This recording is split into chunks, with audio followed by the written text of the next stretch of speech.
প্রিয় ভাই ও অপুরা, গত ভিডিও ক্লাসে আমরা মৌলের ইলেকট্রন বিন্যাস নিয়ে বিস্তারিত আলোচনা করছিলাম। আজকেও আমরা মৌলের ইলেকট্রন বিন্যাসে অন্যান্য কিছু মৌল নিয়ে বিস্তারিত আলোচনা করব এবং এই ইলেকট্রন বিন্যাসের সাধারণ নিয়মের কিছু ব্যতিক্রম দেখাবো। আমি তোমাদের সাথে রয়েছি আশিক শাহ। চলো শুরু করা যাক। তো আমরা গত ভিডিও ক্লাসের লাস্ট থেকে একটু শুরু করব। যে গত ভিডিও ক্লাসের শেষের দিকে আমরা দেখেছিলাম যে উপশক্তি স্তর এসপিডিএফ, এবং আমরা এর আগেই জেনে এসেছিলাম যে এস এ সর্বোচ্চ 2টি, পিতে 6টি, ডিতে 10টি এবং এফ এ 14টি ইলেকট্রন ধারণ করতে পারে, এবং এদেরকে প্রকাশ করা হয় কিভাবে, S2, P6, D10 এবং F14 এইভাবে। এবং আমরা এটা পড়ে এসেছিলাম যে অরবিটালের শক্তির যে ক্রমবিন্যাসটা, অর্থাৎ তুমি খুব সহজে কিভাবে মনে রাখবে যে কোথায় আগে ইলেকট্রন প্রবেশ করবে, কোন অরবিটালে আগে ইলেকট্রন প্রবেশ করবে। আমরা উদাহরণ হিসেবে পটাশিয়ামের উদাহরণ দেখে এসেছিলাম, যেখানে 1s2, 2s2, 2p6, 3s2, 3p6 এবং 4s1 পর্যন্ত ইলেকট্রন ছিল। এবং এর পরবর্তীতে আমরা ক্যালসিয়ামের ক্ষেত্রে দেখে এসেছিলাম যে তার 1s2, 2s2, 2p6, 3s2, 3p6, 4s2 পর্যন্ত। তো পারমাণবিক সংখ্যা 18 পর্যন্ত তাদের ক্ষেত্রে মোটামুটি ইলেকট্রন বিন্যাসটা 3p6-এই থেমে যায়। কিন্তু যখনই 19 থেকে পরবর্তী মৌলগুলোর দিকে আমরা ধাবিত হই, তখনই খেয়াল করে দেখো যে 4s-এ ইলেকট্রন প্রবেশ করে, এবং এর কারণটাও খুবই স্পষ্ট যে 3p এর পরে ইলেকট্রন কোথায় প্রবেশ করবে, 4s-এ। এর পরে 3d-তে ইলেকট্রন প্রবেশ করবে। তো পটাশিয়াম এবং ক্যালসিয়ামের উদাহরণে 3d-তে ইলেকট্রন দেওয়ার মতন কোনো ইলেকট্রন ছিল না, কারণ পটাশিয়ামে ইলেকট্রন সংখ্যা 19টি, ক্যালসিয়ামে 20টি। এর অধিক যদি ইলেকট্রন আসে সেক্ষেত্রে তা 3d-তে চলে যাবে। যেমন স্ক্যান্ডিয়ামের ক্ষেত্রে আমরা যদি খেয়াল করি, 1s2, 2s2, 2p6, 3s2, 3p6, তার মানে কয়টা ইলেকট্রন হলো টোটাল, 18টা ইলেকট্রন হলো। এরপরে 3p এর পরে কোথায় যাবে, 4s-এ। কয়টা যাবে, দুইটা কি আছে, হ্যাঁ আছে, কারণ 21টা ইলেকট্রনের মধ্যে 18টা গেলে আরো বাকি থাকে 3টা। এই 3টার মধ্যে 2টা চলে যাবে 4s-এ এবং একটা চলে আসবে 3d-তে। তাহলে এই জায়গাটা একটু খেয়াল করে দেখো যে 3d-তে একটা ইলেকট্রন এসেছে। প্রথমত তোমরা যেহেতু এই চার্টটা অনুযায়ী কাজ করবে বা এই শক্তির ক্রমবিন্যাসটা অনুযায়ী তোমরা এইভাবে আগাতে পারো, 1s2, 2s2, এরপরে 2p6 হিসাব রাখবে, 10টা ইলেকট্রন হলো। এরপরে 3s2 12টা, 3p6 18টা। এরপরে কি আসবে, তোমাদের সিরিয়ালটা অনুযায়ী 4s2 কয়টা হলো, 20টা ইলেকট্রন হলো। এরপরে যাবে এই যে 4s এর পরে যাবে 3d-তে, তাহলে 3d1। যখন তুমি এই জিনিসটা পেয়ে গেলে যে তুমি এখানকার যেই সিকোয়েন্সটা এটা অনুযায়ী আগালে, এরপরে তুমি কি এটাকে একটু সাজিয়ে লিখতে পারো। সাজিয়ে লেখা বলতে কি, আসলে এই যে 3 এর সবগুলো একসাথে দেওয়া, এরপরে 4s দেওয়া। তুমি জানো যে 4s-এ যে দুইটা ইলেকট্রন সেটা আগে প্রবেশ করছে, এরপরে এটা 3d1-এরটা। কিন্তু এখানে যেহেতু আমরা সিকোয়েন্স মেনটেন করছি যে 1s2, মানে লিখার ক্ষেত্রে ইলেকট্রন বিন্যাসটা তুমি যখন খাতায় লিখবে বা উপস্থাপন করবে, তারপরে দ্বিতীয় শক্তি স্তরের গুলো, এরপরে তৃতীয় শক্তি স্তরের 3টা, এরপরে চতুর্থ শক্তি স্তরেরটা। তুমি জানো যে সিরিয়ালটা এরকম, এখানে ঢুকলো, তারপরে এখানে, তারপর এখানে, তারপর এখানে, তারপর এখানে, এরপরে এখানে, তারপরে প্রবেশ করলো এখানে, যেটা হচ্ছে এই যে নিচেরটা আমি দেখাচ্ছিলাম তোমাকে যে 1s, তারপরে 2s, 2p, 3s, 3p, এরপরে 4s-এই ঢুকে কিন্তু ইলেকট্রন প্রবেশ করে আউফবাউ নীতি অনুযায়ী, বা বলতে পারো যে এই সিরিয়াল বা এই সিকোয়েন্সটা অনুযায়ী। এরপরে কিন্তু ইলেকট্রন 3d-তে যায়। তো তোমার যদি প্রথমেই এইভাবে ইলেকট্রন বিন্যাসটা দেখাতে মানে আনইজি ফিল করো, অসুবিধা মনে হয়, সেক্ষেত্রে তুমি এইভাবে আগে শো করবে যে তুমি যেই চার্টটা অনুযায়ী সিকোয়েন্সটা মেনটেন করেছো সেটা অনুযায়ী। এরপরে তুমি কি করবে, একটু সাজিয়ে লিখবে। সাজিয়ে বলতে কি, 3 এর গুলো একসাথেই লিখলে ভালো, এরপরে 4s-এরটা, কিন্তু কোনোটাই কিন্তু ভুল নয়। আর আমাদের বইগুলোতে দেখবে যে এরকম সিকোয়েন্সটা মেনটেন করা হয়েছে।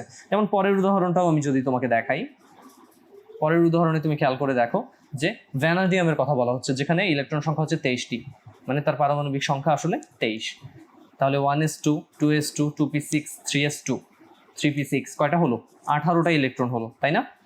এরপরে বাকি রইল আরো কয়টা ইলেকট্রন, আরো 5টা ইলেকট্রন, 23টা যেহেতু, তাহলে বাকি 5টা ইলেকট্রনের মধ্যে এরপরে কোথায় যাবে, নর্মালি 3p এর পরে কোথায় যাওয়ার কথা, 4s-এ দুটো যাওয়ার কথা, তাহলে কটা হলো, 20টা হলো। বাকি 3টা অর্থাৎ 3d3, এই যে এই সিরিয়াল অনুযায়ী 4s-এর পরে 3d-তে। তাই না? এইভাবে। তো প্রথমে তুমি এই যে এতটুকু পর্যন্ত লিখে এইভাবে লিখে ফেললে, এরপরে তুমি সাজিয়ে লিখলে। এই যে তুমি কিন্তু একই জিনিস লিখছো, কিন্তু তুমি প্রথমে নিজের মতন করে লিখলে যে আসলে সিকোয়েন্সটা কি। আসলে সিকোয়েন্সটা 1s 2s 2p 3s 3p 4s তারপরে 4d, যেটা তুমি নিজে লিখছো নিচে। এরপরে তুমি তোমার বইয়ের মতন করে সাজিয়ে লিখছো যে প্রথমে 1 রিলেটেড মানে n এর মান 1 বিশিষ্টগুলো, তারপরে 2 বিশিষ্টগুলো, তারপরে 3, তারপরে 4। ঠিক আছে? তো এইভাবে আমরা ইলেকট্রন বিন্যাসগুলো করব। তোমাদেরকে একটা জিনিস ভাইয়া বিশেষভাবে মনে রাখতে বলবো, সেটা হচ্ছে যে যখনই তুমি কোনো ইলেকট্রন বিন্যাস লিখবে তখন একই প্রধান শক্তি স্তরের সকল উপশক্তি স্তরগুলো পাশাপাশি লিখবে। তা না হলে ইলেকট্রন বিন্যাস লেখার সময় ভুল হয়ে যেতে পারে। অর্থাৎ এখানে বলতে চাচ্ছে বিষয়টা এরকম যে ধরো তুমি আয়রনেরটা করতে চাচ্ছ, তাহলে তুমি যদি আয়রনেরটা করতে চাও, আয়রন আমরা জানি যে তার ল্যাটিন নাম ব্যবহৃত হয়, যেটা কি, যেটা হচ্ছে ফেরাম। তাহলে Fe26। অনেকে আমরা এভাবেও কিন্তু করি 1s 2s 2p, তারপরে 3s 3p, এরপরে 3d, এরপরে 4s। তবে এইভাবে তুমি যখন করতে যাবে তখন কিন্তু তোমাকে টোটাল আইডিয়াটা থাকা লাগবে যে তোমাকে কখন গিয়ে কাজ থামাতে হবে। ঠিক আছে? যে আমি যেমন দেখো এখানে 4s এসে কাজ থামিয়ে দিলাম, কারণ আমি জানি যে এখানে সর্বোচ্চ 3d 4s পর্যন্ত ইলেকট্রন যায়, এরপরে আর যায় না। 4p কিন্তু আমি লিখিনি, খেয়াল করো, বা 4d কিন্তু আমি লিখিনি। তো এটা চর্চার উপরে নির্ভর করে, তুমি যত বেশি প্র্যাকটিস করবে তত তুমি আয়ত্ত করে ফেলবে। তাহলে এখানে ধরো আমি দিয়ে দিলাম 2, আমি জানি 26টা ইলেকট্রনের প্রথমে 1s এর 2টা, এরপরে 2, এরপরে 6, 10টা ইলেকট্রন হলো। আবার এখানে 2টা, এখানে 6টা, কয়টা ইলেকট্রন হলো? 18টা ইলেকট্রন হলো। আরও কয়টা ইলেকট্রন বাকি? আরও 8টা ইলেকট্রন বাকি। তো 3p তে 6 দেওয়ার পরে এবার 4s এ আমি 2 দিব। ক্লিয়ার? এরপরে বাকি থাকলো কয়টি? 20টি হলো, আরও 6টি, যেটা আসবে 3d তে। তাহলে দেখো এখানে আমি কিন্তু এটাকে সিকোয়েন্স অনুযায়ী লিখেছি।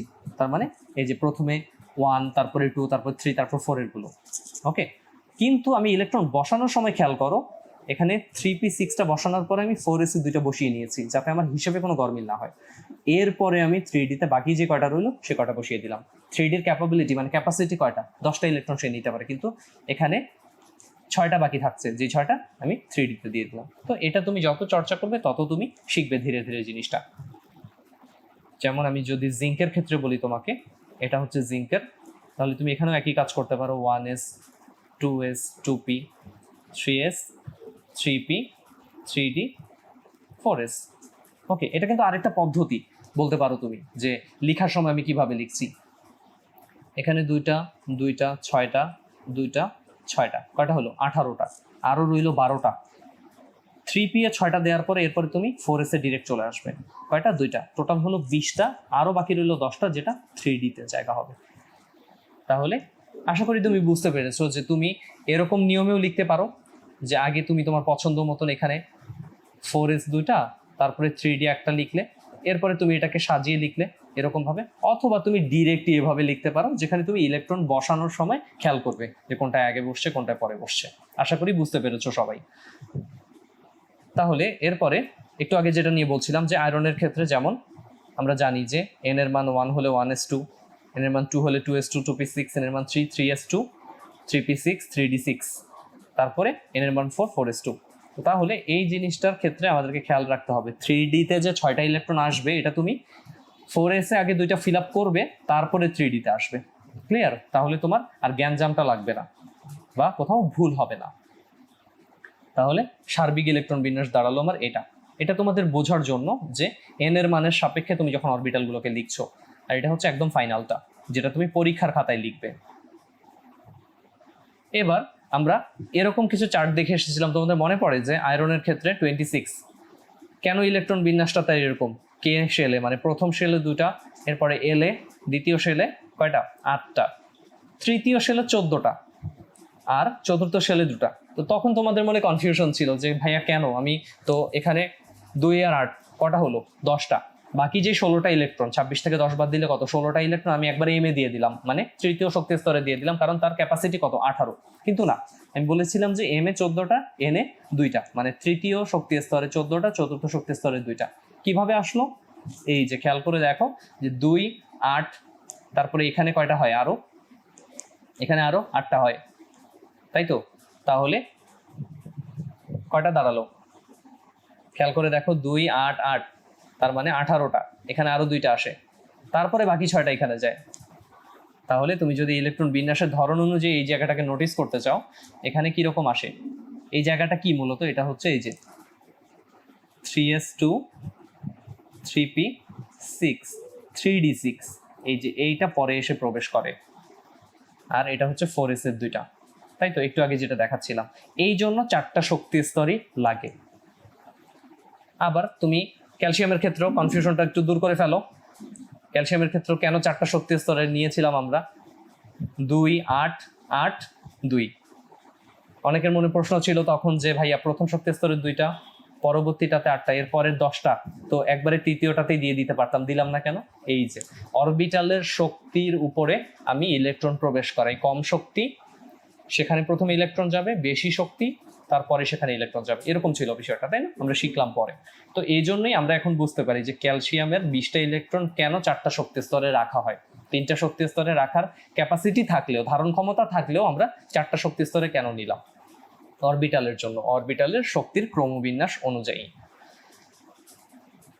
বা ভ্যানাডিয়ামের ক্ষেত্রেও তুমি চিন্তা করো, একই কথা প্রযোজ্য এখানে। ভ্যানাডিয়ামের ক্ষেত্রে তার 23টা ইলেকট্রন, একটু আগে ভ্যানাডিয়ামের উদাহরণটা আমরা দেখেছি। তো তাহলে কত কত দাঁড়াচ্ছে, 2 8 11 2, তাই না? ওকে, তাহলে এই টপিকটার লাস্টে একটা জিনিস আছে, সেটা হচ্ছে যে ইলেকট্রন বিন্যাসের সাধারণ নিয়মের কিছু ব্যতিক্রম। ঠিক আছে, এটা কি? সাধারণত একই শক্তি স্তর, একই উপশক্তি স্তর, পি ও ডি এর অরবিটালগুলো অর্ধেক পূর্ণ, মানে p3 d5, পিতে টোটাল কয়টা, 6টা 8, তার অর্ধেক পূর্ণ p3, ডিতে টোটাল কয়টা, 10টা 8 ইলেকট্রন, 10টা ধারণ ক্ষমতা, এটা হচ্ছে অর্ধেক পূর্ণ 5টা, বা সম্পূর্ণরূপে পূর্ণ মানে p6 d10 হলে সেই ইলেকট্রন বিন্যাসটা সুস্থিত হয়। মানে তুমি কোনো একটা অরবিটালে তোমার যে সর্বোচ্চ ধারণ ক্ষমতা সেই সংখ্যক ইলেকট্রন যদি রাখো, তাহলে কি ঘটনা ঘটবে, সেই ইলেকট্রন বিন্যাসটা স্থিতিশীল হবে বেশি, তাই তো? তাহলে খেয়াল করে দেখো তো, ক্রোমিয়ামের ইলেকট্রন বিন্যাস স্বাভাবিকভাবে কিরকম হতো, 1s2 2s2 2p6 3s2 3p6, এরপরে 3d4 4s2, মানে 4s2টা আগে ঢুকে তারপরে 3d4। এখানে খেয়াল করে দেখো তুমি যে এখানে 3d-তে কয়টা ইলেকট্রন, 4টা, 4s-এ 2টা, তাই তো?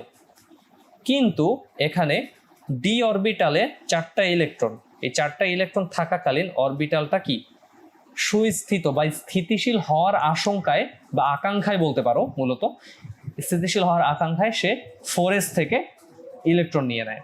তাহলে এই কথাটা এখানে বলা হচ্ছে, খেয়াল করে দেখো যে 3d অরবিটাল সুস্থিত অর্ধপূর্ণ হওয়ার আকাঙ্ক্ষায়, মানে সে 3d4 থেকে 3d5 হতে চায়, এই আকাঙ্ক্ষায় সে 4s থেকে একটা ইলেকট্রন 3d অরবিটালে নিয়ে আসে। তখন ক্রোমিয়ামের ইলেকট্রন বিন্যাসটা কিরকম হয়, তখন তার ইলেকট্রন বিন্যাসটা হয় 3d5 এবং 4s1।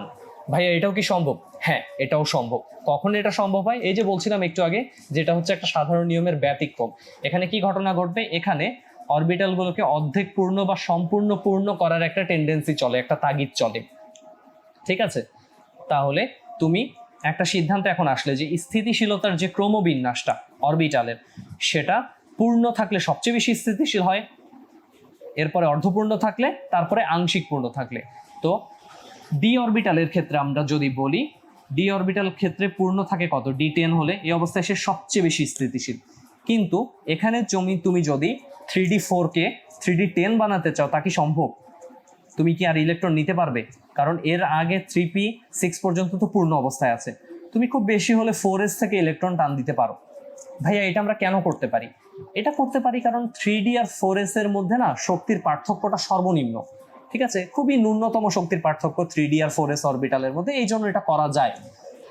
তাহলে আমরা যেটা বলছিলাম যে ডি অরবিটালে 10টি ইলেকট্রন মানে একদম স্থিতিশীল, সুস্থিত, এটাকে বলা হয় পূর্ণ অবস্থা। এই অবস্থায় সবচেয়ে বেশি স্থিতিশীলতা প্রদর্শন করে। এরপরে আসছে d5, এটাকে বলা হচ্ছে কি অর্ধপূর্ণ। পূর্ণ না করতে পারলে অর্ধপূর্ণ করার একটা তাগিদ চলে। আর আংশিক পূর্ণ কি, আংশিক পূর্ণ হচ্ছে বাকিগুলো, মানে বলতে পারো তুমি যে 1 থেকে 4, আবার বলতে পারো যে 6 থেকে 9, এরকম একটা এটা হচ্ছে আংশিক পূর্ণ অবস্থা বলা হয় এটাকে। তো তাহলে স্থিতিশীলতা পূর্ণ অবস্থায় সবচেয়ে বেশি প্রদর্শন করবে, অর্ধপূর্ণ অবস্থায় তার চেয়ে একটু কম, আর আংশিক পূর্ণতা একদমই কম। এবার তাহলে ক্রোমিয়ামের ক্ষেত্রে এই ব্যতিক্রম, পারমাণবিক সংখ্যা 1 থেকে 30-এর মধ্যে ক্রোমিয়ামে এই ব্যতিক্রমটা আমরা লক্ষ্য করলাম। আরেকটা জায়গায় আমরা লক্ষ্য করব, সেটা হচ্ছে কপারের ক্ষেত্রে। কপারের ক্ষেত্রে তার সাধারণ ইলেকট্রন বিন্যাস কিরকম হওয়ার কথা? তার 29। তার মানে তার সাধারণ ইলেকট্রন বিন্যাস হওয়ার কথা এটা, যে 1s 2s 2p 3s 3p এ পর্যন্ত 18টা ইলেকট্রন, এরপরে এখানে দুটা 4s এ সিরিয়াল, 3p এর পরে 4s এ দুইটা, তার মানে কয়টা? 20টা। আর 3d তে এরপরে বাকি 9টা আসবে, 29টার মধ্যে 20টা গেছে, আর 3d তে 9টা। কিন্তু এখানে খেয়াল করে দেখো যে 3d 9, আর একটা ইলেকট্রন হলেই কি সে 3d 10 হতে পারে, এবং সে কি পূর্ণ হতে পারে, যেখানে সে সর্বোচ্চ স্থিতিশীলতা পাবে। তো কপার কি করে? কপার তখন এই 4s থেকে একটা ইলেকট্রন নিয়ে 3d তে স্থান দেয়, এবং কপারের তখন এই যে এখানে সেটাই বলা হচ্ছে, কপারের তখন কি ইলেকট্রন বিন্যাসটা সুস্থিত বা স্থিতিশীল হয়। তোমাদের বই এরকম একটা কোশ্চেন পাবে যে কেন কপারের ইলেকট্রন বিন্যাস এটা হলো না কেন? স্বাভাবিকভাবে তোমার মনে হচ্ছে এটাই হতে পারে, কিন্তু না, সে সুস্থিতিশীলতার তাগিদেই এটা গঠন করে, ঠিক ক্রোমিয়ামের মতনই, তাই তো? এই অংশটা আর ক্রোমিয়ামের ক্ষেত্রে এই অংশটা ব্যতিক্রম। ক্লিয়ার? তার মানে ভাই এটা কি আমরা সব ক্ষেত্রে করতে পারবো? যে যেমন তোমার মনে হচ্ছে যে ক্রোমিয়ামের আগে কে আছে? ভ্যানাডিয়াম আছে, তাই না? ক্রোমিয়ামের আগে ভ্যানাডিয়ামের ক্ষেত্রে তুমি বলছো যে তার ইলেকট্রন বিন্যাসটা কত? তার ইলেকট্রন বিন্যাসটা হচ্ছে 3d 3, আর এদিকে কত? 4s2, তাই তো? এটা হচ্ছে তার কি ইলেকট্রন বিন্যাসটা। এখন এখানে তোমার মনে হতে পারে যে ভ্যানাডিয়াম যেহেতু 23, তার ইলেকট্রন বিন্যাস, আমি পুরোটা লিখলাম না এটা, তো আমি এক কাজ করি, 4s থেকে দুইটা ইলেকট্রন এখানে নিয়ে নেই, এখানে 3d 5 4s 0 বানিয়ে ফেলি। ভাই এটাও কি আমি করতে পারবো? আমি এখানে সুস্থিতিশীল বানালাম এটাকে, কিন্তু না, এটা আমরা করতে পারবো না। এই ব্যতিক্রমটা শুধুমাত্র ক্রোমিয়াম এবং কপারের ক্ষেত্রেই প্রযোজ্য, 1 থেকে 30-এর মধ্যে। এরপরে আরো কিছু কিছু জায়গায় এই ব্যতিক্রমটা তুমি পাবে একই গ্রুপে, কিন্তু খেয়াল রাখবে যে 1 থেকে 30-এর মধ্যে শুধুমাত্র ব্যতিক্রম ধর্ম প্রদর্শন করছে ইলেকট্রন বিন্যাসের ক্ষেত্রে ক্রোমিয়াম এবং কপার। ক্রোমিয়ামের ক্ষেত্রে 3d 4 4s2 এর পরিবর্তে সেটা কত হয়ে যায়? সেটা হয়ে যায় 3d 5 এবং 4s1। আর কপারের ক্ষেত্রে এটা কত হওয়ার কথা ছিল? 3d 9 4s2 না হয়ে এটা 3d 10 4s1 হয়। কারণটা কি? কারণটা এই যে স্থিতিশীলতার ক্রমবিন্যাস। পূর্ণ অবস্থায় সবচেয়ে বেশি স্থিতিশীল যে কোনো অরবিটালই, সেটা p অরবিটালও হতে পারে, বা d অরবিটাল হতে পারে, বা f অরবিটাল হতে পারে। s এর ক্ষেত্রেও সেম একই। আর অর্ধপূর্ণ অবস্থায় কি একটু কম স্থিতিশীল, আংশিক পূর্ণ অবস্থায় একদম কম স্থিতিশীল, এরকম হচ্ছে ঘটনাটা। তাহলে ইলেকট্রন বিন্যাসের সাধারণ নিয়মের এই ব্যতিক্রমটা আমরা তোমাদের সিলেবাস অনুযায়ী দুটো পরমাণুর ক্ষেত্রে লক্ষ্য করলাম, একটা হচ্ছে ক্রোমিয়াম আর একটা হচ্ছে কপার। ক্রোমিয়ামের ক্ষেত্রে 3d 4 না হয়ে 4s থেকে একটা ইলেকট্রন নিয়ে 3d 5 হয়ে যায় সুস্থিত ইলেকট্রন বিন্যাস প্রদর্শনের কারণে। আর কপারের ক্ষেত্রে 3d 9 এর পরিবর্তে 3d 10 হয়ে যায় 4s থেকে একটা ইলেকট্রন নিয়ে। ঠিক আছে, আশা করি তোমরা ইলেকট্রন বিন্যাস সম্পর্কে একটা স্পষ্ট ধারণা অর্জন করতে পেরেছো। তাহলে এই চ্যাপ্টারে আমাদের টপিক বাকি রইল আইসোটোপ এবং পারমাণবিক ভর বা আণবিক ভর, এই টপিকগুলো। তাহলে পরবর্তী ভিডিও ক্লাসগুলোতে আমরা এই টপিকগুলো নিয়ে বিস্তারিত আলোচনা করব। আজকের ভিডিও ক্লাস এই পর্যন্তই, এবং পরবর্তী ভিডিও দেখার আমন্ত্রণ জানিয়ে আজকে এখানেই শেষ করছি। আল্লাহ হাফেজ।